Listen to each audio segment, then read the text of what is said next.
Igbo man ege ntị ekenekwa m. Ama m na ụfọdụ n'ime unu afụchago this pictures anụ na screen a na-akọwa that na young man bịa hụlụzi nke ndị church. But you set the record straight. Ka m gwazi unu nke bụ eziokwu. Nya bụ ihe mgbe ọbụla iji fụ this video, nya bụ ihe emego 1 week later. Ofu izu ụka Ghana.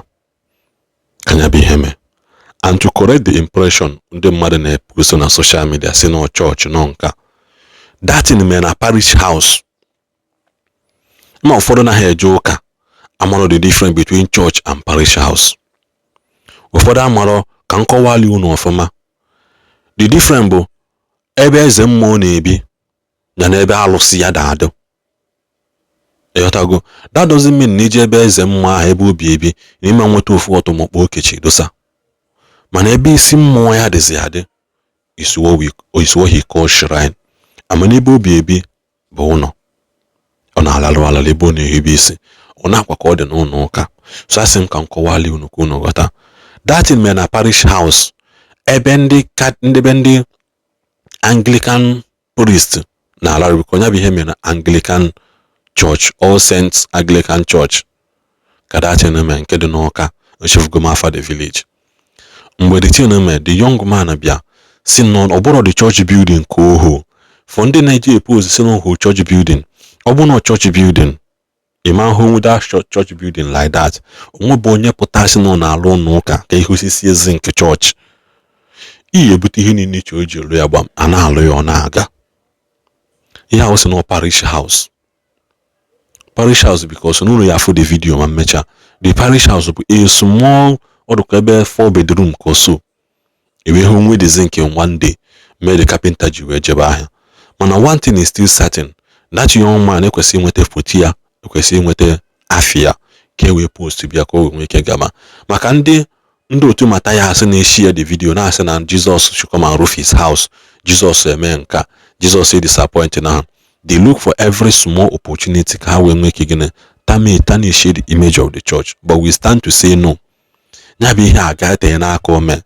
Ofu izu ụka agafego because if pay attention ọ dịkwa ka roof go that one now. For now, we can be roof gear. We can be roof here. I don't know.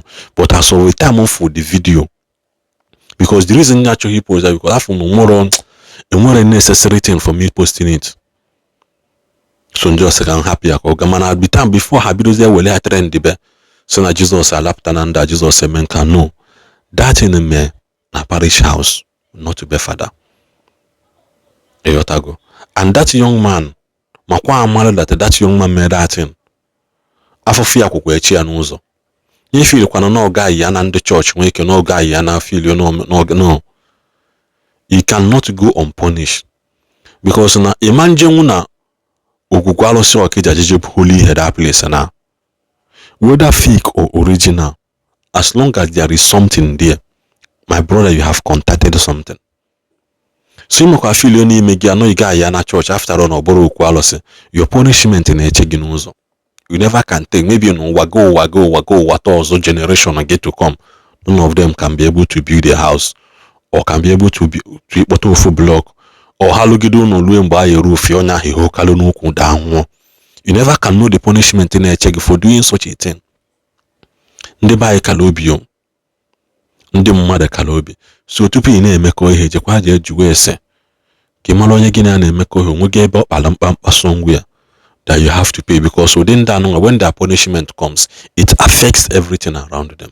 So nene topono the main video so that in imana nya bihe obro na church come you me na parish house. There's a difference between church, house of God, and ebe father na alaro. Kodekwan Tutoma, Homa, Huchoma, depending on being on our watching this video. Because the negative hand goes together no bar All Saints Anglican Church. Kedina Ameni Awka in Anambra State of Nigeria. In a from All Saints. Yeah, church in Kakita Kweba, All Saints can have you. This is their faith. Car school, huh? You what yen ne kwofuma. Nene go do here madibia. We be ame madibia. For okay. Pata. wee jụọ ese ka a ga-esi wee nweta ndị ọrụ ga-eluzu ụlọ ụkọchukwu bi na ya ka Archdeacon, I don't know which of them bi ebe na ya direct ya ebe ọ ya eje jee nweta mmadụ enwetazie mmadụ enweta ya na-akpa price ọ bụrụ na price dabara ya si ibido ọrụ onye nwe charges ọrụ n'aka the man wee kpotezi ndị ọrụ ka a bịa lụwazie n'ọrụ na price adịgo settled. So on the process of ịlụ ọrụ a na-eluzucha onye akpakara abịa wee were ego ọ nata onye akpakara ego nara ya power bank, nata onye nke onye ọrụ ọzọ power bank. So to cut it short, amara na onye wayo. Then ndị ụkọchukwu wee jụọ ya sị ya onye ka ị bụ na ha ma ọkwa onye ị bụ. Si na ya bụ one of their members na ya bụ church na nwere ekpere Chineke zara ya and ya kwe Chineke nkwa na ọ bụrụ na ọ zaa ekpere ahụ na ya ga-abịa lụọ ụlọ. So ndị ụkọchukwu chere na ihe kwuru ka a na-eme na adịga anara onye akpakara bịara igozi nke a ị na-anya ya afụzi nke pakịrị ebe nakwa pastọ 8,000 naira. So onye akpakara bịara igozi nke anyị na-afụ ebe ọ narị ya 67,000 naira.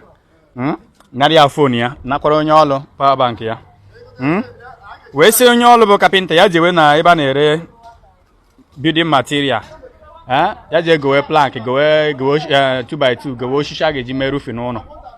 Onye nke ahụ weto jewekwa nọzere ebe ahụ ka o ruzere ebe ahụ loduche oshi na-egoche afịa wee pụta 987,000 naira. So 987,000 naira ka ihe pụtara ka material a ga-eji rufu na anyị na-afụ kịta ife anyị fụ n'ụlọ abụrụ obere ụlọ 987,000 naira ka anyị gopụta. Ọchị send account number ka ebido ọrụ ozugbo na esendịkwa ego esendịrị account number akpọzie the guy nọmba ya na-azụkwa aga. Ya nje eme vidio a bụ ka onye ọbụla asụcha anya ọ bụrụ onye ọbụla ịfụ bụkwa mmadụ and ịfụ the guy very young guy ọ na-agba okwu olu ya adụ gentle o nwere sweet mouth ọ na-ekwu okwu ịma nkwute dị na ọ ga-emenwu gị anything but the bad, but who knows today. Look at the kind of ihe o mere na ụlọ mmadụ, ụlọ Chineke na ọbụrụ ụlọ mmadụ, nke a bụ ụlọ personal house na nke a bụ ụlọ Chukwu ofile na ya ga-na free. So my brothers and sisters, onye ọbụla dịkwa careful n'ụwa ahụ maka na obodo emebigokwa, obodo etiwago na ọzọ ka anyị gwazie Chukwu ka Chukwu nyere anyị aka deliver anyị n'aka ndị ori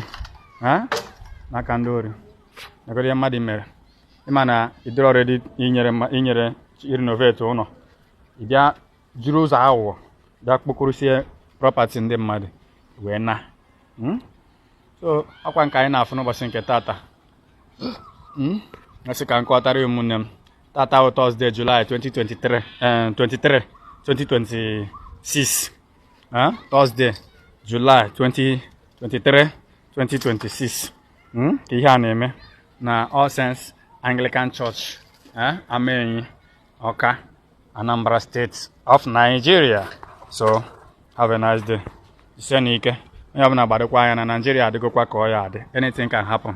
Even nwanne gị nwere ike idupu gị wee na gbafuo agbafu. So ọkwa nke anyị fụrụ sị ka ngozi ụmụnne m ka onye ọbụla dịkwa ka afọ n'ihe ọbụla ọ na-eme. Business ọbụla gị na mmadụ na-eme, make sure na the business na edishon ọ dị genuine. Ọbụna na emere ya ka ị ga-esi wee ghọta na eziokwu na ihe kwu ka a na-eme bifo ị na-erilize ego maọbụ erilize even your phone ka za call onye mara enyezina mmadụ ihe phone gị ma any of your property ka o ji za call ọ na-egbu ekenekwa m na-asị nke onye chi ya zere. Thank you so much. I remain blessed.